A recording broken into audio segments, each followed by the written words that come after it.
Ayan, isang mapagpalang magandang umaga po sa ating lahat. Ngayon ay September 12, 2023 at ang oras ay 11:39 a.m. Uulitin ko, September 12, 2023 at 11:39 a.m. Una at higit sa lahat ay akin munang itataas, aking pinupuri, dinadakila, niluluwalhati, pinasasalamatan, sinasamba ang Diyos ng kaliwanagan, ang Banal na Espiritu Santo at ang Inang Lupa. Maraming salamat din sa apat na elemento ng daigdig, ang elemento ng apoy, ang elemento ng tubig, ang elemento ng hangin at elemento ng lupa. Maraming salamat din sa apat na direksyon ng buong mundo, North, East, West, South. Okay, sa umagang ito ay nais kong ibahagi sa inyo kung bakit ako nag-TikTok. Bakit ko sinabing nothing gonna stop us now? Okay? May kinalaman po yan siya sa mga kaguluhan na nangyayari sa iba't ibang panig ng buong mundo, maging dito mismo sa atin sa Pilipinas. Lalo na ang mga kaguluhan sa kapamunuan regarding sa mga reyna at mga hari. Ang inyong abang lingkod ay lubos nagpapasalamat sa pinakadiyos ng kaliwanagan sapagkat maraming pinagdadaanan, maraming tiniis, no? Maraming pasakit. Dumaan sa lahat ng pagsubok, ngunit subalit datapwat. Purihin ang nagsugo at hindi ang mga sinugo. Ako'y lubos na nagpapasalamat sapagkat sa kabila ng lahat ay hindi ako pinabayaan ng pinakadiyos ng kaliwanagan. Sa umagang ito, magsipaghanda ang lahat. Sapagkat kung hindi man mangyari ang tungkol sa sinasabi ko na maging kami ay sinisikap naming tina-target ang month of September na kahit papaano ay maramdaman natin, no? Na kahit papaano ay ang katotohanan ang magpapalaya sa ating lahat. Ganun pa man, mga minamahal kong kapatid at mga kababayan, kung mangyari man ang sinasabing daluyong, no? Mga sakuna, alam natin na iba't ibang nagaganap sa iba't ibang panig ng buong mundo. Kung mangyari man dito yan sa atin sa Pilipinas, nawa ang bawat isa ay maging matibay, magpakatatag. Isipin niyo na lang sa panahon ni Noe, no? Ganun man ang nangyari, pero lumabas ang baghari after ng daluyong na yun. Ibig sabihin, meron pa ring pag-asa. Sapagkat may mga hinirang, may mga pinili, may mga sinugo ang kataas-taasan, ngunit subalit datapwat. Katulad ng sinasabi ko, lahat ng pinili ay pipiliin pa at lahat ng sinala ay sasalain pa. Maging ako hanggang sa kahuli-hulihan, no?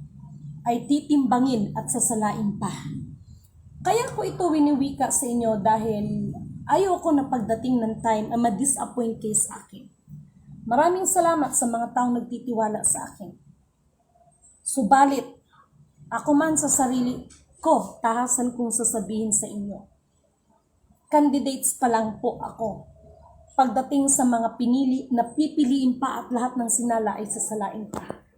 Sa makatwid, ano man ang ibinigay sa atin ng pagkakataon, sikapin at gawin kung ano ang nararapat para sa ikakaluwalhati ng ating kataas-taasan.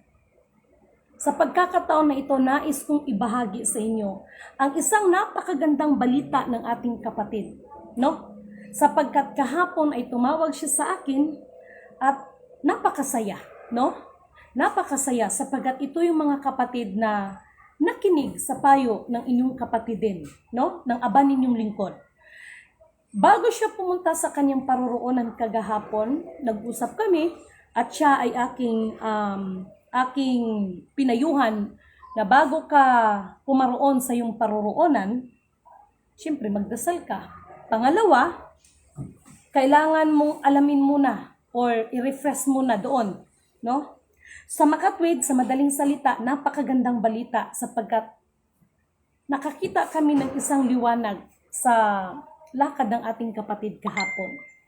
Isang liwanag na kung saan kahit yung liwanag na yon ay ay maliit na liwanag, ngunit yun ay magiging daan upang makatawid at tayo ay makarating sa ating paroroonan. Isang liwanag na nagmumula sa gabay din sa ating kataas-taasan. Sa pagkakataon na ito, inaantay ko na lang muli ang tawag ng ating kapatid. At naniniwala ako na sa pagkakataon na ito, walang makakapagpigil. Kasi alam nyo, sa totoo lang, ang tao kahit anong pagpaplano, ang Diyos pa rin ang magtatakda sa lahat ng bagay. Lubos ang aking pagpapasalamat sa kataas-taasan sapagkat dito at saka dito, ramdam ko kahit kailan hindi niya ako pinabayaan. Sa isang bagay na maging ako ay napaka-inosente. Sa isang bagay na maging ako hindi ko akalain na totoo pala.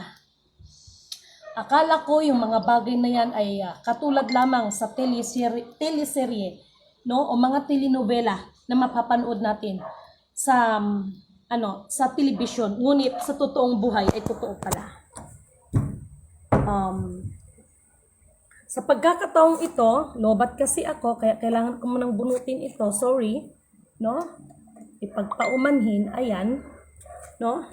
Kaya magsipaghanda ang lahat sapagkat malaki, no? Ito naman ay hindi namin ipinagmamalaki sa aming sarili. Bagkos, ang aming nais itataas dito, ang aming pinupuri, aming dinadakila, ay ang nagsugo sa amin. Marami nagtanong sa akin kung sino nagsugo sa akin. Natural. Kung sino nagsugo sa akin, yan ang aking pinakamamahal na creator. No? Lahat tayo, sila yung creator natin. Kaya, sa ngayon, sa kabila ng aking mga napapanood sa iba't ibang panig ng buong mundo, ayan yung mga dilubyo sa Turkey, ang alam ko, nagaano ng apoy, no? Hindi mo malaman kung umuulan ng apoy o ano ba, no? Iba't ibang mga lindol, no? Ngayon naman yung tornado, no? So dito sa atin sa Pilipinas, no? Sino kaya ang makakatagal dyan? At mayroon lang pala akong gustong pakiusap, no? Ito, tahasan kong sasabihin at alam ko yung iba ay tataasan ako ng kilay. Who am I para magsalita? No? Ang China ay hindi natin kaaway. No? May lihim kasi sa likod niyan kung bakit nagkaganyan ang China. No? Ngunit ang China ay hindi po natin sila kaaway. Sila rin po ay kapatid natin. No? Kung tutuusin, pinoprotektahan pa nga nila tayo kung tutuusin. No? Kung nakikita man natin na, minsan nakikita natin sa telebisyon na akala ng iba tinataboy, pero hindi po, no? Pangalawa, pagdating naman ng US, hindi rin natin sila pwedeng itaboy. Hindi rin natin sila pwedeng tanggihan. Ito yung isa sa mga lihim ng top secret block with secrecy. Marami ang mga nagpakilala na mga ganito, ganyan. Pero pagdating ng mga bagay-bagay ay hindi naman nila dinidiscuss mga usaping ganito. Basta malaga sa kanila, madeklara maging hari, magdeklara na maging ganito, ganyan, no? Sapagkat kung sugo ka, magdala ka ng kapayapaan sa bawat isa, hindi upang magkawatak-watak at magkabahagi-bahagi at magkampi-kampihan. Sa pagkakataon nito, nawa, dalangin ko, no? Dalangin ko na ang espiritu ng katotohanan, katwiran at kapayapaan ay sumasa atin lahat. Kunti na lang ang oras. Kunti na lang. We have 3 months left para maghanda. Pag hindi tayo makapaghanda, hindi ko alam kung anong posibleng mangyari sa atin lahat. Ang nakakalungkot kasi, may mga batang maliliit, no? Para sa ating minamahal na pamahalaan, no? Alam ko ang nangyayari dyan. Ngunit, sana naman, no? Sana naman, mahabag kayo dyan. Yung iba dyan, mahabag. Mayroong, hindi ko alam kung nabalitaan ito ng iba, yung nangyari ngayon dyan, no? Mga matataas na opisyal, no? Dyan sa, pagdating ng kapirahan, bakit kailangan pang mag-away-away, no? Bakit kailangan pang pag-aawayan tungkol sa kapirahan? No? Paano kaya kung bagsakan tayo ng tunit-tuniladang kapirahan o tunit-tuniladang ginto, ibagsak dahil yan naman talaga pinagkaguluhan ng lahat. Alin bang mahalaga sa bawat isa? Kayamanan o kapayapaan? Kaya may halong lungkot at may halong tuwa. Sa mga nakaraan kong vlog, ayan yung umiiyak ako. Umiiyak dahil nasasaktan dahil ako personally, no? Kung ano man ang nakikita nyo na ang nilalang na ito ay umiiyak, no? Sa totoo lang natatakot ako sa sarili ko. Yung buhok na yan, kung bakit nagbago yan, may ibig sabihin yan. Umiiyak ang aba ninyong lingkod sapagkat maging sa sarili niya ay may kinatatakutan. Ito yung pagdating ng panahon na maging ang inyong abang lingkod ay hindi na niya makikilala ang kanyang sarili. Hindi dahil sa siya ay nagkakrung-krung na o nababaliw. Kung hindi na niya kilala ang kanyang sarili sapagkat ang aba ninyong lingkod kung ano ang nasa kubinan, yun ang masusunod. Walang dagdag, walang labis, walang kulang. Paalala ko lang sa mga nagkagulo dyan sa deuterium. Kayong lahat ay namomonitor ko kayong lahat. Mga taong pagkaganid sa salapi at ganid sa kayamanan, no? Pati sa deuterium, no?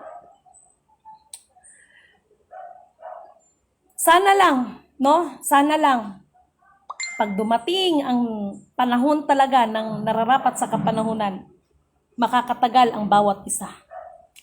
Katulad ng sinasabi ko, hindi lang, no, sasabihin, linisin ng gobyerno.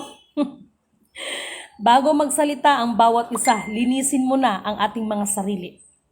Pangalawa, ang gobyerno. Hindi lang gobyerno, maging ang hanay ng simbahan at hanay ng mga leader ng simbahan, lilinisin lahat yan. Pati ang mga hanay ng mga gumaganap ng spiritual at spiritual kuno. Lahat yan lilinisin. Katulad ng sinasabi ko, no? May isang grupo ng spiritual, no? Kilala ito, no? Ngunit, subalit datapwat. Yan ang grupo ng spiritual na unang bubuwagin ng kataas-taasan. Alam nyo, kahit kailan ay hindi maaring pumantay ang nilalang sa naglalang sa kanya. Purihin ang nagsugo, hindi ang mga sinugo. Nawa sa kuko ng agila, tayo ay makalaya. Kung napansin ninyo kung bakit meron akong nakalagay dyan, kung ang kuko ng agila, kung may kuko ang agila, may ngipin naman ang leon. Kung ang kuko ng agila ang siyang nakabaon sa inyong mga liig at naging tanikala sa inyong mga sarili, merong ngipin ang isang leon upang yan, no, ay tatanggalin niya yan. Binahagi ko sa inyo ang tungkol sa logo ng PNB. Kung napansin ninyo, may 3 star sa taas kung bakit may leon at merong agila. Darating ang panahon ang makikita nyo na lang sa PNB ay ang matitira dyan ay ang leon at mawawala ang agila sapagkat ang agila na ito ay tuluyan ng palalayain. Ang agila na ito ay tuluyan ng patatawarin. Ang agila na ito ay magiging simbolo din sa kabila ng lahat ng the greatest love of all. Siguro first time ninyong narinig sa akin yan. Alam ko yun, no? Kaya nga, na-appreciate ko, no? Yung umamin, no? Na for the first time follower siya or talagang diehard siya sa mga foundation, no? Actually, iba't ibang foundation na, no? At iba't iba na rin nagpakilala sa kanyang mga hari at mga reyna. But first time niyang narinig sa akin ang regarding sa Divine Covenant. At ako naman ay lubos na nagpakilala sapagkat napansin niya yon. Katulad ng sinasabi ko sa bawat isa, no? Sa panahon ng darating, nawa, maraming ang makakatagal. Maraming makakasurvive, no? At nawa, panatilihin, no? Panatilihin ang pananampalataya sa ating kataas-taasan. Maraming nagkagulo sa pera no? Pero maraming pera, no? Alam nyo ba kung bakit itong buhok na yan, no? Sinabi ko naman sa inyo, May mga significant yan, no? May ibig sabihin yan kung bakit inano ko na yung aking buhok, no? Sinyalis yan. Sana lang hindi pa huli ang lahat. Para sa mga kapatiran na ginawa ko ang lahat bilang aba ninyong lingkod para maakay sana silang lahat. Ngunit katulad sa panahon ni Kristo, sa panahon ni Noe, sa panahon ni Moises, kung sino lang ang nakikinig, yun lang ang maaring maligtas. Hindi ko sinasabi sa inyo na ako ang tagapagligtas sa inyo dahil kanya-kanya tayo ng kaligtasan. Ngunit subalit datapwat, sana maramdaman ninyo ang bawat mensahe ko.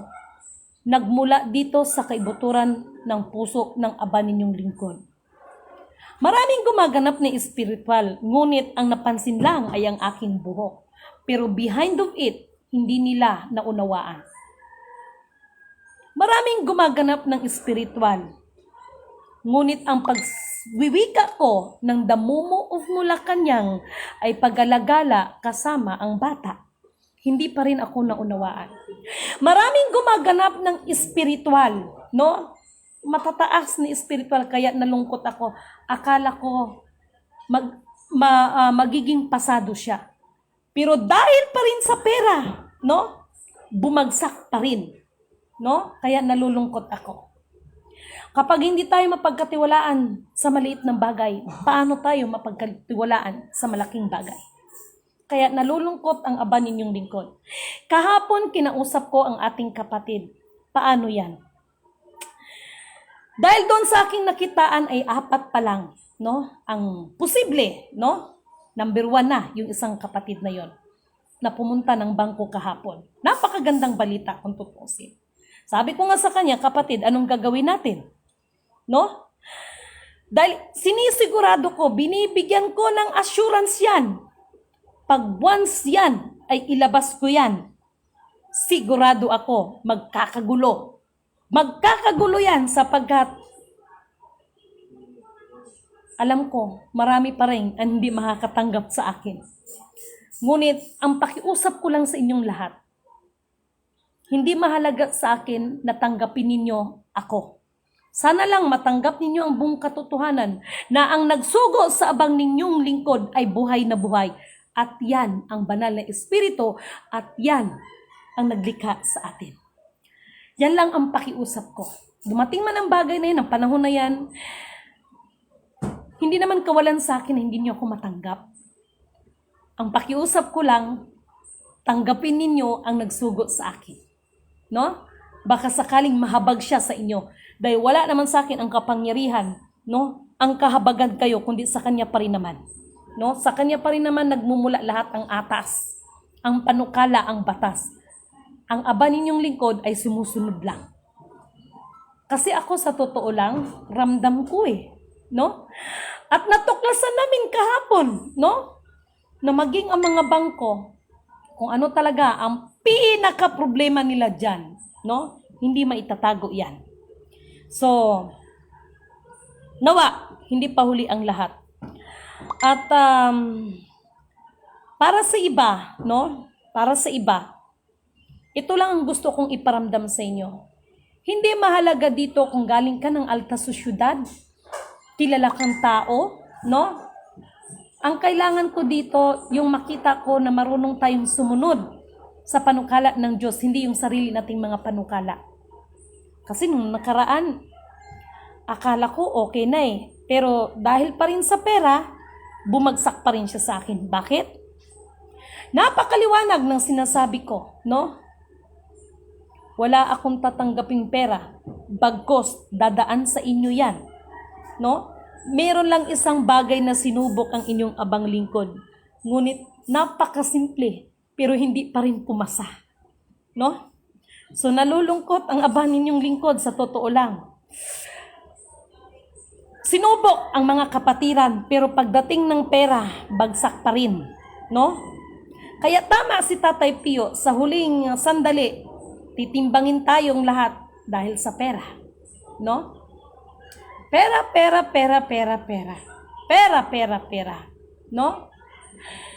Nawa ang pera na yan Dumating ang punto na wala ng pera para wala ng pagkakaguluhan. No? So ako'y natutuwa lamang at meron lang akong tanging hiling sa aking mga followers. Meron akong tanging hiling sa mga sumusubaybay sa akin. Pakiusap ko sa inyo. Bago kayo gagawa ng mga gawain sa buhay ninyo maghapon, no? Pakiusap ko sa inyo at paalala ko sa inyo, pagkagising, manalangin tayo sa kataas-taasan at magpasalamat na binigyan tayo muli ng pagkakataon upang masilayan ang kagandahan ng mundo sa kabila ng lahat ng mga pangyayari. Sa pagkain, lagi tayong manalangin at magpapasalamat. Maging sa ating pagtulog ay manalangin tayo, At maging yung mga taong naging sanhi na silang nagbigay sa atin na tayo'y masaktan, ipanalangin din natin sila. Ako man ay nagagalit. Ibang klase kong magalit. Pag ito magalit, mas mabuti pa ang magngangawa ang aba ninyong lingkod kaysa tumulo ang luha. Lalo na pag bumagsak sa lupa ang aking mga luha. Mahirap, Kaya lahat ng nagbigay sa akin ng dahilan upang lumuha ang inyong abang lingkod. Pangako niya yan. Nasa kanya lahat ang paghihiganti. Para sa akin, ang umiyak ay hindi kawalan para sa akin. May nagsabi sa akin, sinasabi mo, isa kang dugong haring leon, bakit ka umiiyak? Iyakin ka pala? Yes, umiiyak ako. Pero darating ang panahon ng inyong abang lingkod, hindi luha ang makikita ninyo. Hindi luha. Mahirap magsalita. Dahil lahat ng ito ay paalala ko sa inyong lahat habang may panahon pa. Okay? Habang may panahon pa. Magpakumbaba, marunong tumanggap ng katotohanan at marunong tayong humingi ng kapatawaran sa bawat isa sa atin. Maging ako man, At gusto kong pasalamatan lahat ng tao na sumusuporta sa akin, gumagabay sa akin, tumutulong sa akin. Lumang Laan Laser, mga Rizalista, Inang Nini Leos, Ina Puong Bato kay Mama Miriam, sa SDA Group, maging sa grupo ng tunay na sultanit ng Sulu. Sultan, mahal na kabahala na Sultan. Hindi ko sinasagot ang inyong tawag sapagkat merong gustong sumubok na iwa-wire tap tayo. Pero hindi sila makakalusot sa akin. So, para sa minamahal ng tunay na sultanit ng Sulu sa Sabah, huwag kayong mag-alala. Ang katotohanan, ang siyang mananaig at magpapalaya sa ating lahat. So maraming salamat din kay Tatay Pio, kay Kuya Erwin, kay Father. Thank you so much. Inaantay ko yung tawag ng ating isang kaibigan dahil inready ko na lahat ng aking gagamitin. Thank you so much sa Polillo Island, sa August 17 group, maging sa iba't ibang grupo ng mga iba't ibang spiritual. Maraming salamat po sa inyong lahat.